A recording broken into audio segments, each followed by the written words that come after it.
Capítulo 6. Quando arrancaram ela dos meus braços. Deus tinha um sonho na vida de José, fazer dele um governador. Mas para isso acontecer, ele teve que perdoar várias pessoas. Primeiro, ele teve que perdoar o pai. Bom, mas o que é que o pai fez? Jacó amou José mais do que os outros filhos. Ele não podia ter feito isso. Ele teve que perdoar 10 irmãos. Ele teve que perdoar os primos, os ismaelitas, porque ele foi vendido pelos irmãos aos ismaelitas. Eles eram os filhos de Ismael, irmão de Isaque, e Isaque era o pai de Jacó.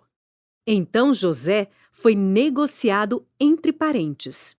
Depois foi vendido como escravos aos moabitas, e os moabitas negociaram-no com Potifar. Ele teve que perdoar Potifar e a sua mulher, por ter sido preso durante 13 anos por causa de uma mentira. Ele teve que perdoar o copeiro, o servente do rei, por este ter se esquecido dele após a revelação do sonho na prisão e ter demorado 2 anos para se lembrar de José. Um dia, Faraó teve um sonho e ninguém conseguiu revelar o sonho dele. Foi então que o copeiro se lembrou de José e disse a Faraó: "Eu pequei. Conheço um homem que há 2 anos revelou um sonho para mim." Então mandaram chamá-lo, e ele saiu de lá cabeludo, sujo e mal cheiroso. A Bíblia diz que os servos de Faraó lhe cortaram o cabelo e apararam a sua barba, e que então ele se apresentou a Faraó, a fim de lhe revelar o sonho que ninguém conseguia interpretar. Agora, para quem não sabe, geralmente a masmorra fica embaixo do palácio, onde passa o esgoto, e um lugar úmido, sem luz e mal cheiroso. José ficou lá por alguns anos, pagando por algo que não cometeu. E se fôssemos nós? O que passaria pela nossa cabeça? Será que iríamos permanecer tranquilos, vendo os ratos e as baratas passando perto? Ou será que passaríamos dia e noite murmurando e com ódio no coração? José tomou a decisão mais difícil, porém a melhor. Ele decidiu perdoar, amar e abençoar. Aqui está uma das grandes chaves para que os sonhos de Deus se realizem na sua vida. Perdoe. José teve que perdoar muitas pessoas para chegar a ser governador. Na verdade, entre ser vendido e ser governador do Egito, passaram-se 13 anos. Foram anos de muitas lutas, mas quando ele perdoou, José ficou no governo por 80 anos. Então, aqui vai a minha pergunta. Vale a pena perdoar ou não? Se a sua resposta foi sim, você acaba de decidir governar a sua vida e tudo que se encontra à sua volta. Se a sua resposta foi não, você decidiu ser governado pelo ódio e pela tristeza. Você decidiu ser governado pela vida. Perdão é uma decisão, e isso está em suas mãos. Para mim, o significado da palavra perdão começou no ano de 2002, um dos piores anos da minha vida. E ainda assim, eu tive que tomar uma decisão muito complicada, embora hoje eu saiba que foi a melhor. Um dia, eu fui buscar a minha esposa no colégio. Eu não tinha esse costume, mas naquela noite decidi ir buscá-la. Quando estávamos voltando, perto de nossa casa havia uma grande árvore e debaixo dela vi 2 homens encapuzados. Eu disse a Sandra para ficar pertinho de mim e só olhar em frente. Aqueles homens saíram em nossa direção e disseram: "Isso é um assalto."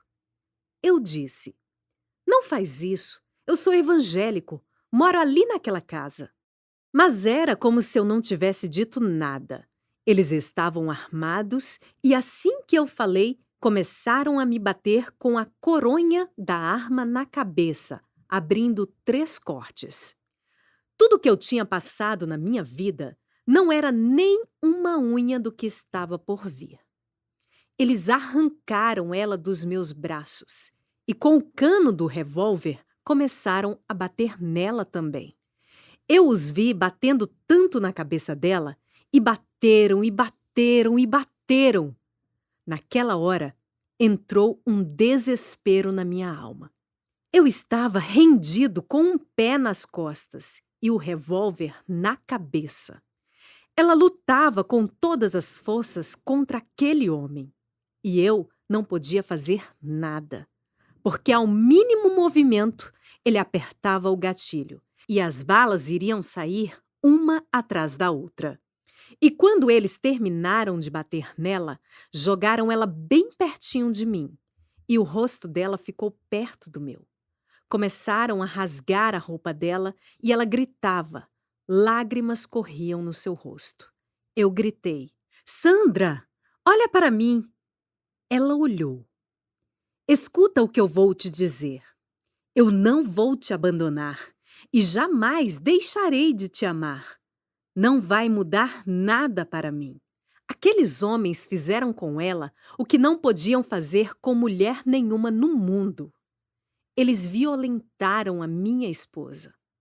Os 2 homens abusaram sexualmente dela. Quando terminaram, deixaram a minha esposa ensanguentada no chão, segurando a barriga. Ela chorava muito. Era um choro do fundo da alma. Eu tomei ela nos meus braços e, bem devagar, levei ela para casa. Pelo caminho, eu dei um grito para Deus. A partir de hoje, eu não dou conta mais de te servir. Eu lhe pergunto, e se fosse com você, qual seria a sua posição? Tudo estava finalmente dando certo. Eu tinha um bom emprego, uma ótima esposa, eu tinha filhos lindos. Deus tinha feito milagres nas nossas vidas. E tudo estava indo bem, até 2 homens nos assaltarem, nos roubando tudo, abusaram da minha mulher, destruindo assim em minutos tudo o que construí numa vida. Estava arrasado. E quando chegamos à casa, eu dei um banho na Sandra e fomos para o hospital. Trataram de todos os ferimentos dela e naquele momento eu prometi para mim mesmo que eu jamais a iria deixar, pois eu já sabia a luta que iria ter. Dali em diante, minha vida virou um inferno. Eu não conseguia dormir, não conseguia andar em paz. O ódio tomou conta de cada célula do meu corpo. Eu tinha desejo de matar aqueles homens. Eu queria vingança. Eu pedia por justiça. E eis a grande pergunta: onde Deus está? Chegava em casa e a Sandra não estava mais no portão me esperando. Ela não fazia mais o jantar. Houve dias em que eu pensei que ela tinha ficado louca. Eu abraçava ela e, mesmo cheio de ódio, dava uma palavra de esperança para ela. Jesus vai te curar. Ela estava deprimida e, para piorar a situação, os médicos colocavam a hipótese de ela ter contraído o vírus HIV ou AIDS. Então chegou ao ponto da Sandra ter que tomar um coquetel. Por causa disso, era praticamente impossível ter relações sexuais, tocá-la e ter qualquer contato íntimo com ela. Com o passar do tempo e muito cuidado, eu tentava, mas sem sucesso. Ela dizia: "Eu sou doente. Eu não vou passar essas doenças para você." Com tantas lutas, eu pensei em me matar diversas vezes. Mas um dia eu tive uma ideia. Falei para ela: "Eu vou provar que te amo. Deixa eu ter sexo contigo sem preservativo. Se você tiver AIDS, eu vou morrer contigo." Ela aceitou e, a partir dali, começou a acreditar que eu realmente a amava. Tentei salvar o nosso casamento, mas não estava conseguindo. Imensos problemas psicológicos nos impediam de melhorar a situação. Passamos por momentos muito complicados. Brigávamos a toda hora e tudo era motivo de discussão. Um dia, me atrasei 2 horas no serviço e estava voltando para casa quando, de longe, eu vi a Sandra me esperando no portão. Eu pensei, hoje o casamento acaba. Ela já está no portão me esperando para brigar. Já estou cansado desta vida. Mas quando cheguei perto, para minha surpresa, o cabelo dela estava molhado e ela estava maquiada. Havia cheiro de comida em casa que dava para sentir lá do portão. Ela estava sorrindo, olhou para mim e disse: Oi, meu bem, eu estava com muitas saudades. Eu não podia acreditar. Você se lembra do pedido especial? Aquele que eu tinha feito para ela quando casamos? Ao fim de 6 meses de brigas, ela tinha voltado a fazer o que eu, com tanto carinho, tinha pedido. Existe um ditado que diz: quando a esmola é grande, o santo desconfia. Pois é, ao fim de tanto tempo, uma luz ao fim do túnel raiava em nossa direção. Na manhã seguinte, ela me contou: Amor, ontem eu estava aqui em casa quando você se atrasou.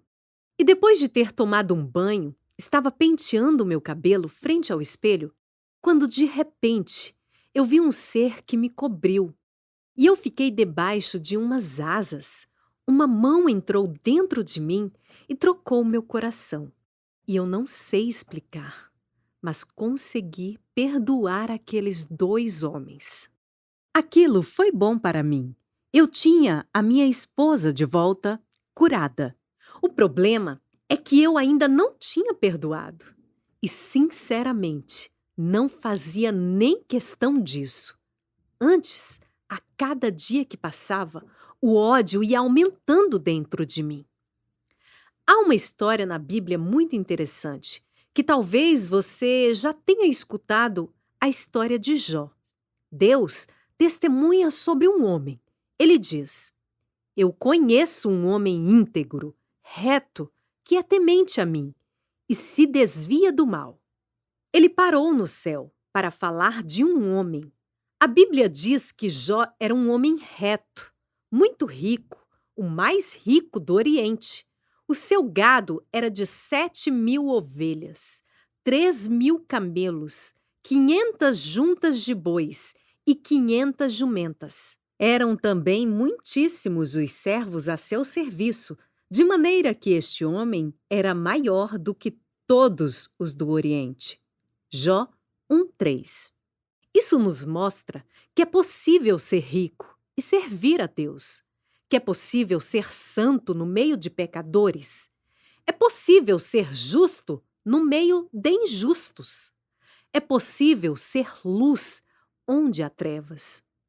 Porque a Bíblia conta-nos que Jó era reto no meio de seus contemporâneos. Com certeza, existiam ladrões, assassinos, homens maus, mas Deus levantou um homem no meio das trevas para ser luz. Porque onde há pecadores, também há homens de Deus para fazer a diferença.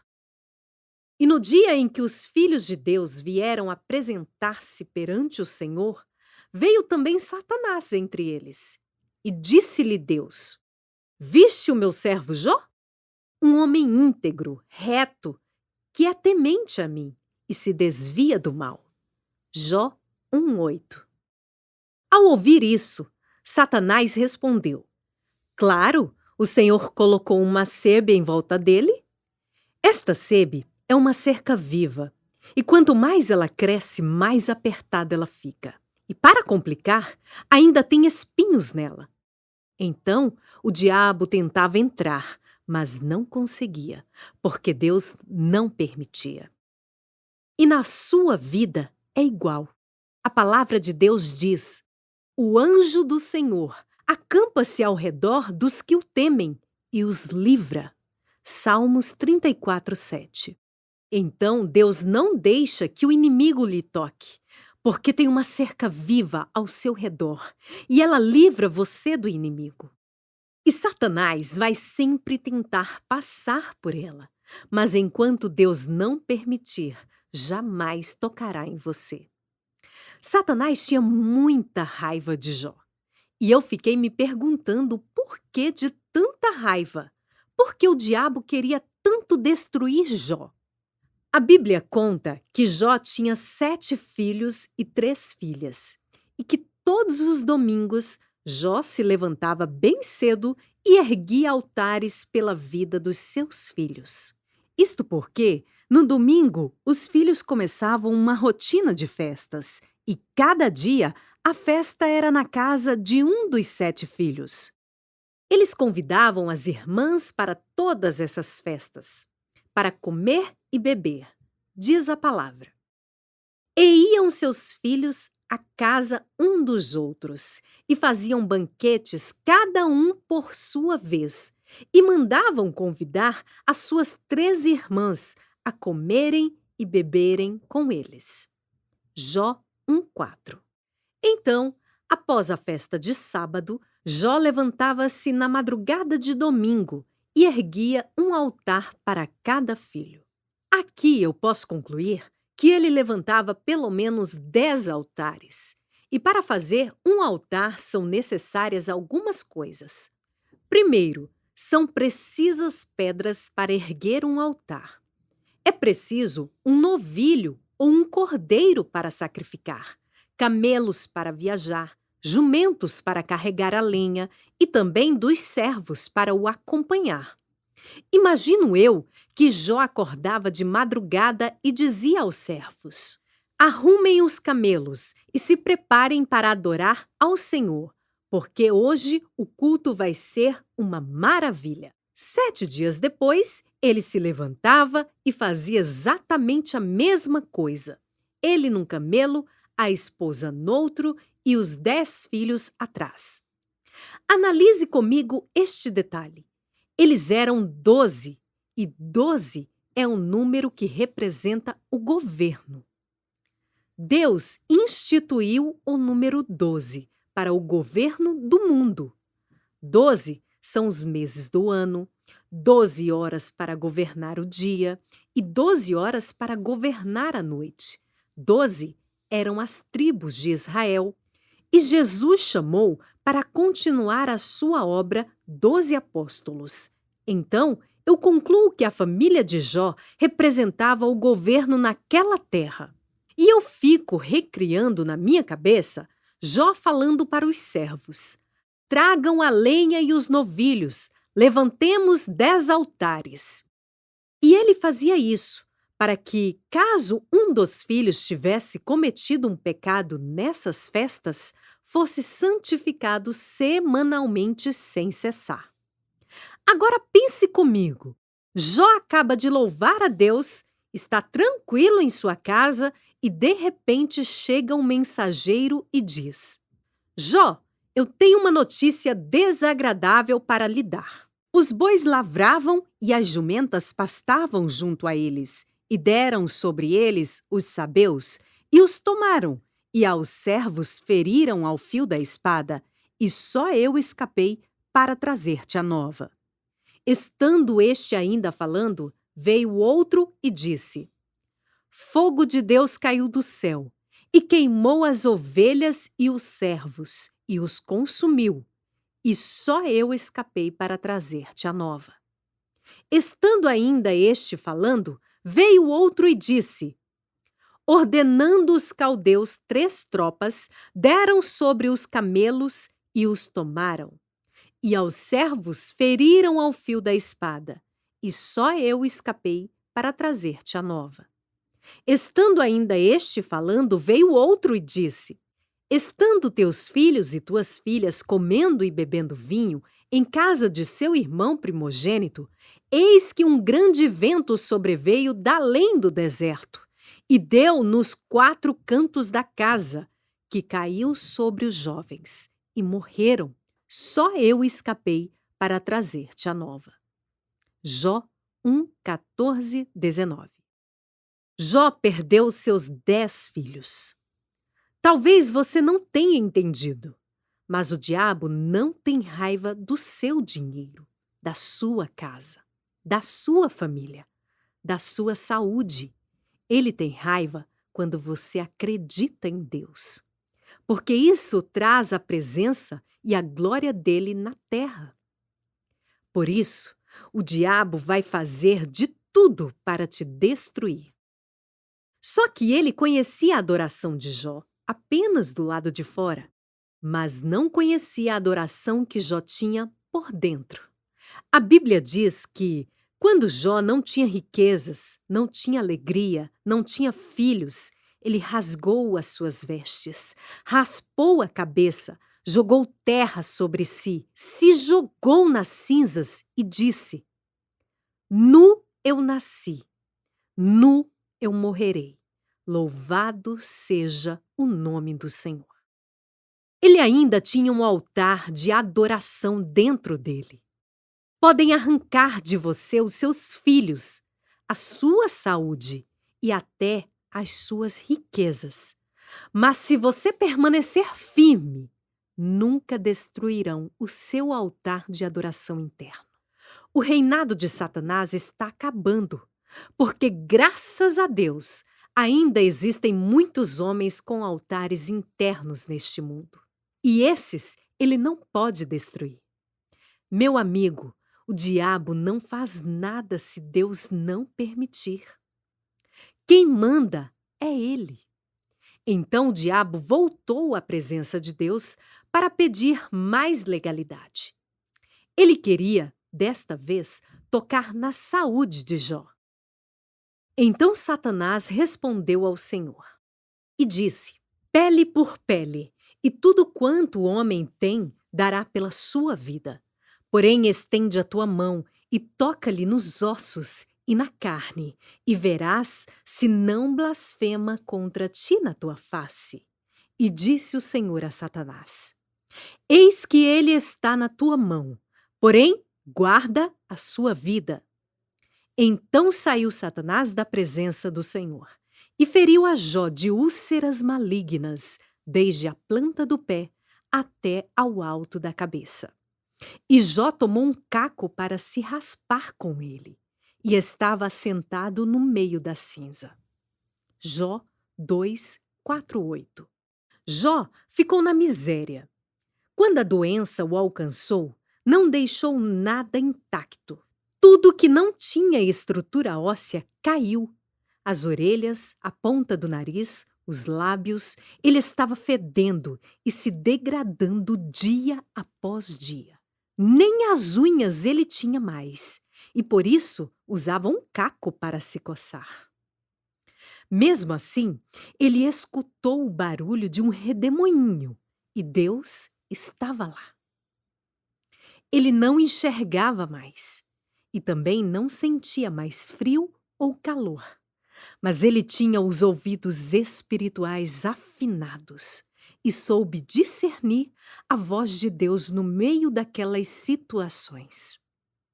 Vou te dar um conselho. Ainda que perca tudo na sua vida, não perca o foco, nem a sensibilidade de ouvir a voz de Deus. A situação estava muito difícil para Jó. Sem dinheiro, sem amigos, sem a família, sem saúde e, para piorar, a mulher dele disse: Ainda retens a tua sinceridade? Amaldiçoa a Deus e morre. Jó 2:9. E tudo que o diabo queria era que Jó blasfemasse. Porém ele disse: Como fala qualquer doida, falas tu. Receberemos o bem de Deus e não receberíamos o mal? Em tudo isto, não pecou Jó com os seus lábios. Jó 2:10. No meio de tantas lutas, depois de ter perdido tudo, Jó disse: Nu saí do ventre de minha mãe, e nu tornarei para lá. O Senhor me deu e o Senhor me tomou.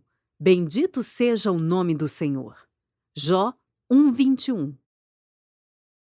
Jó nunca questionou se Deus estava ao lado dele ou não. Ele tinha total confiança e certeza de que Deus estava presente. Antes eu te conhecia só por ouvir falar, mas agora eu te vejo com os meus próprios olhos. Jó 42:5.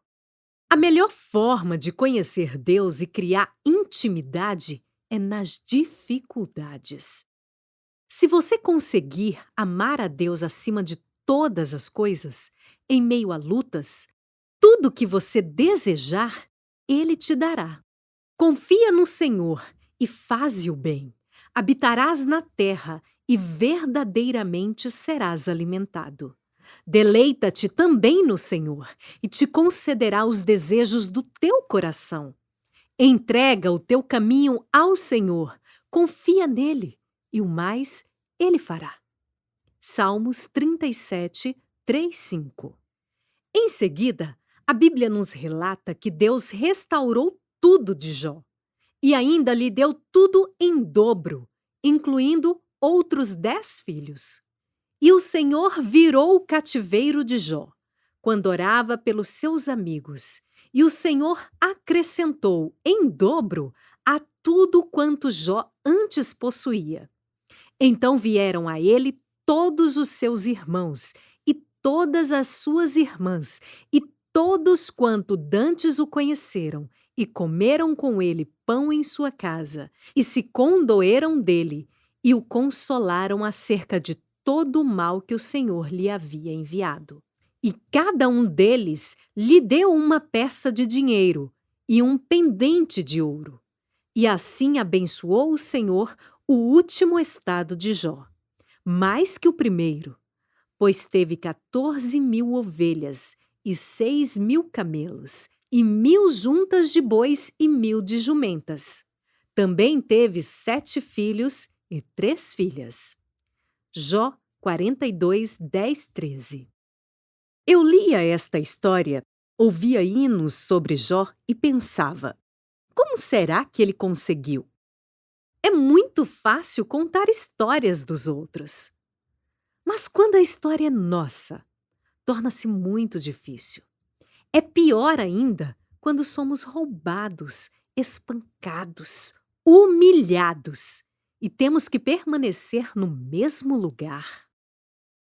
Uns dizem que Jó sofreu por 9 meses, outros dizem que foi 14 anos, mas certo é que ele permaneceu no mesmo lugar. E hoje eu acho que isso faz dele um herói.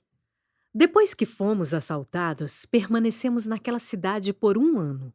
E naquele dia que minha esposa disse que tinha perdoado os assaltantes, começou uma nova esperança. A minha esposa voltou a fazer comida, voltou a agir como antigamente comigo e com os meus filhos. Mas era muito difícil eu continuar morando naquela cidade. Eu sabia que não suportaria muito tempo. Um dia, eu estava em casa e 2 homens brigavam na rua. Um deles sacou uma faca e cortou o pneu da bicicleta do outro. Enquanto isso, o dono da bicicleta fugiu. Quando voltou, ele não sabia mais para onde o outro homem tinha ido. Então, ele veio em direção à minha casa e eu estava no portão, esperando a Sandra chegar. E ele me perguntou: onde está o homem que entrou dentro da sua casa? Ele não entrou aqui dentro, não. Entrou sim, insistiu ele. Começamos a discutir e eu disse-lhe que ele não ia entrar na minha casa, porque não tinha entrado lá ninguém. Quando eu segurei o portão, ele tentou entrar e colocou o pé para dentro, mas eu bati o portão com força e ele deu um pulo para trás. O portão passou muito próximo ao rosto dele. Então ele, muito irado, olhou para mim e disse: se você fosse bom, você ia atrás dos homens que violentaram a sua mulher. Era muito difícil eu morar naquele lugar. E a cada dia o ódio aumentava dentro do meu coração. Eu andava de mototáxi e um mototáxi me contava a minha história, não sabendo que era eu. Um dia, eu fui cortar o cabelo e a cabeleireira me disse: Você ouviu o que aconteceu com a Sandrinha? E me contou toda a história. Sim, eu fiquei sabendo. Eu acho que isso foi um ajuste de contas com o marido dela. Não, disse eu. Pelo que eu sei, o marido dela é gente boa. Ela começou a cortar o meu cabelo e, quando passou a máquina, viu que eu tinha 3 cortes e me perguntou o que tinha acontecido. Eu não tive coragem de lhe contar. Então eu disse que tinha sido um acidente no trabalho. Era mesmo muito difícil para mim estar naquela cidade. As pessoas nos conheciam, nos paravam na rua e perguntavam: como é que foi? O que aconteceu? Isso me causava tanta agonia que eu tentava de todas as formas, mas mesmo a Sandra tendo liberado perdão, eu não conseguia. Um dia, conversando com a Sandra, eu decidi mudar de país.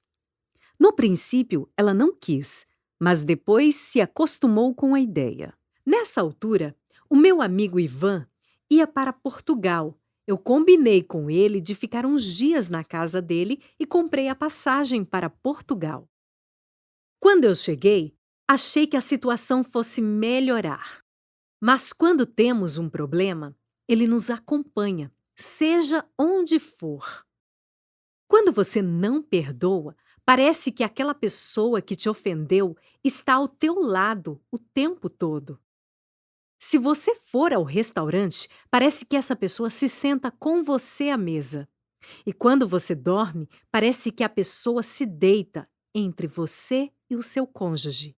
Quase todos os meus amigos me abandonaram, mas eu não fiquei com trauma por isso. O meu problema era outro. Aqueles 2 bandidos tinham que morrer. A situação em Portugal só piorou o meu estado. Além de eu estar com meu coração cheio de revolta, ódio, raiva e com vontade de matar umas tantas pessoas, ainda por cima eu estava sem o meu irmão, num país que eu não conhecia. Ele foi o meu amigo inseparável, que nunca me abandonou. Lá no Brasil, eu contava os meus planos para matar os assaltantes e ele sempre concordava comigo em tudo e sempre me dizia: nós vamos matar aqueles 2 bandidos. Eles merecem. Mas vamos orar primeiro?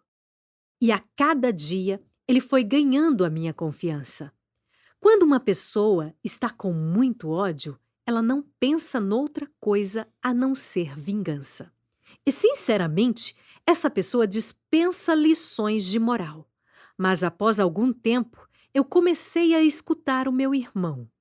Um ano depois de eu ter chegado a Portugal, eu não tinha quase nada para comer. O ódio atrai a miséria.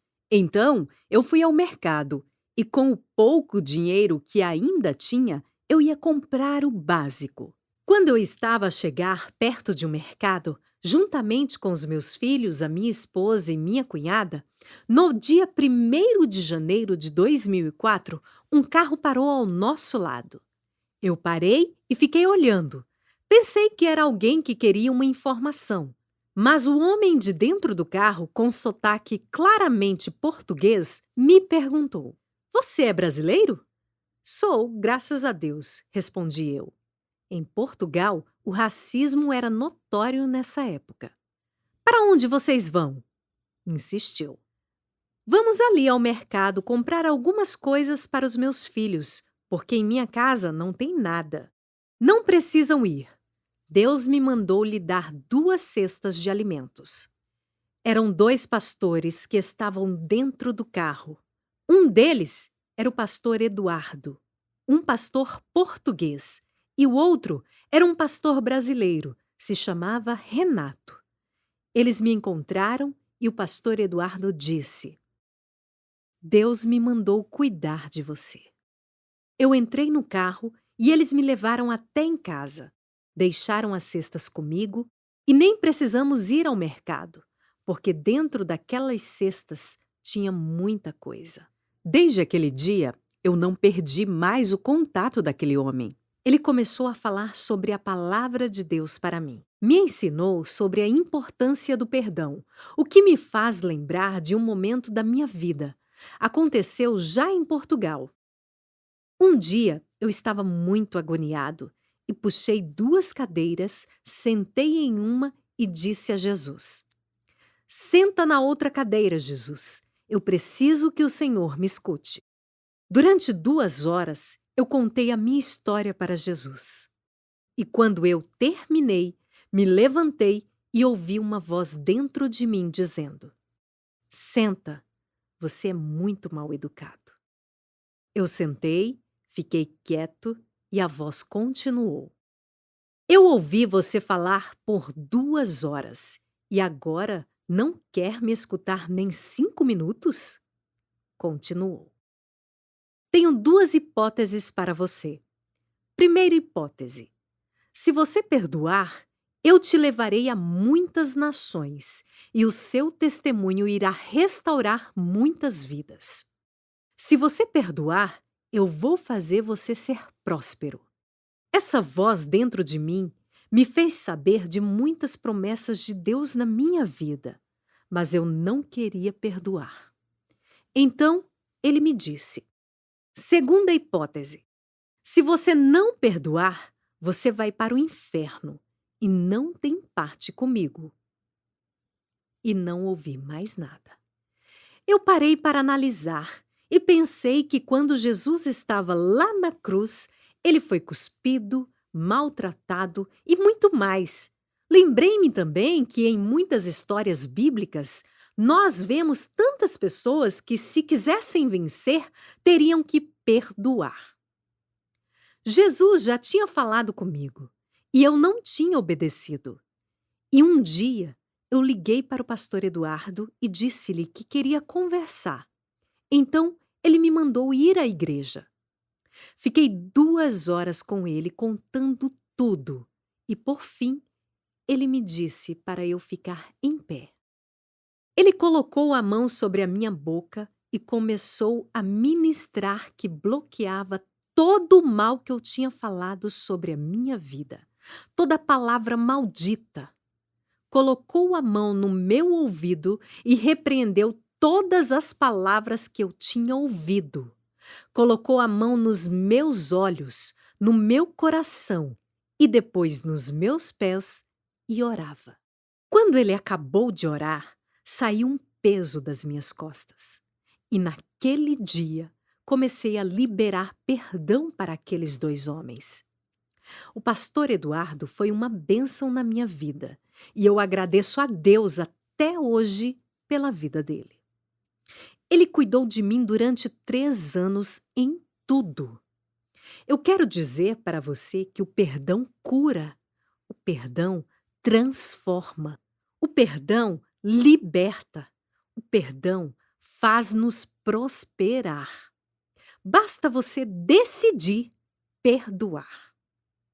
Daquele dia em diante, eu orava todos os dias dizendo: Eu perdoo, eu perdoo, eu perdoo. Eu dizia isso mais ou menos uns 10 minutos por dia, todos os dias, e consegui liberar perdão. O perdão entrou em minha vida e nunca mais consegui ter ódio, nem raiva, porque Jesus entrou em meu coração. Eu quero lhe dizer que hoje, escrevendo este livro, eu vou fazer 22 anos de casado. Tenho a minha esposa, os meus 3 filhos, a minha neta, a minha nora, que eu considero como uma filha, comigo o tempo todo. Hoje eu tenho uma igreja em Portugal, na Inglaterra, na Índia, nas Filipinas e no Brasil. Deus cumpriu o que ele me prometeu e você está ouvindo a minha história, aprendendo que o perdão está acima de todas as coisas. Eu lhe convido nesta hora a liberar perdão para cada pessoa que fez mal a você. Pare de alimentar o espírito da morte e alimente a vida. Perdoe. Faça o que Jesus fez e você terá uma grande vitória. Assim que Jesus liberou o perdão, ele entrou na glória. Ele morreu e 3 dias depois ressuscitou. E dizia Jesus: Pai, perdoa-lhes, porque não sabem o que fazem. Lucas 23:34. Levantai, ó portas, as vossas cabeças, levantai-vos, ó entradas eternas, e entrará o Rei da Glória. Salmos 24:9. Nós precisamos entender que se queremos glória, teremos que perdoar. Não existe glória, nem vitória, nem família, nem casamento, nem vida longa, nem vida espiritual sadia sem perdão. Levante a cabeça e perdoe. O beneficiado será você. Alguém disse que o ódio é o veneno que nós tomamos esperando que o outro morra. Depois de tudo que aconteceu na minha vida, a minha pergunta para Deus durante 10 anos foi: onde é que o Senhor está? E um dia eu fui pregar num congresso em Cuiabá, no Brasil. E o pastor Davi Gruber me apresentou um pastor chamado Judá Bertelli. Ele olhou para mim e, sem nunca ter me visto antes, veio na minha direção e me abraçou e disse: Ó meu José, o meu nome é Adeildo José da Silva. Mas, novamente, ele não me conhecia. Tampouco sabia o meu nome. Ele continuou dizendo: Você me fez algumas perguntas durante 10 anos e eu nunca te respondi. Mas hoje eu desci aqui para te responder a todas elas. Segura aí. Tu me perguntaste onde eu estava quando teu filho tinha leucemia. Hoje eu te respondo: eu estava lá. Você me perguntou onde eu estava quando teu filho sofria com epilepsia. E hoje eu te respondo: eu estava lá. Quando a tua mulher foi violentada por aqueles 2 homens, você gritou para mim: Deus, onde o Senhor está? Eu te respondo: eu estava lá. Mas naquele dia você era Jó e ela era Josa. Eu estava vendo tudo. Eu estava ao seu lado. E foi falando. Aquele homem foi usado por Deus para falar tudo da minha vida. Aquilo foi incrível. Confesso para você que na hora eu pensei: ele sabia a minha história. Não é possível, alguém contou para ele. Mas daí ele tocou num ponto que ninguém sabia mesmo. Eu recordo-me que estava em Portugal, numa das épocas mais tristes da minha vida. Eu chorava em abundância, de tal forma que as lágrimas caíam num prato de arroz, feijão e ovo, e eu comia elas de volta. Claro que eu não contei isso para ninguém. Não era um detalhe importante. Não fazia sentido eu contar para ninguém até hoje. Quando ele estava quase me largando, ele falou: Ah, lembra daquele dia que você estava sentado numa mesa, do outro lado uma cadeira vazia, e você chorava em abundância. Lágrimas caíam no seu prato de arroz, feijão e ovo, e você comia de volta? Nesse dia você me perguntou onde eu estava. Pois hoje eu te respondo: eu estava do outro lado da mesa. Eu estava lá. Ao olhar na capa deste livro, você verá uma cadeira vazia que ilustra este momento. E também sugere a pergunta: onde Deus está? Mas a verdade é que Deus nunca se ausentou. O homem é que sai do propósito constantemente. Então está na hora de você parar de correr sem direção e voltar. Sente-se e escute Deus falar com você. e verá que, na verdade, você nunca esteve só. Como você pode fazer isso? É fácil.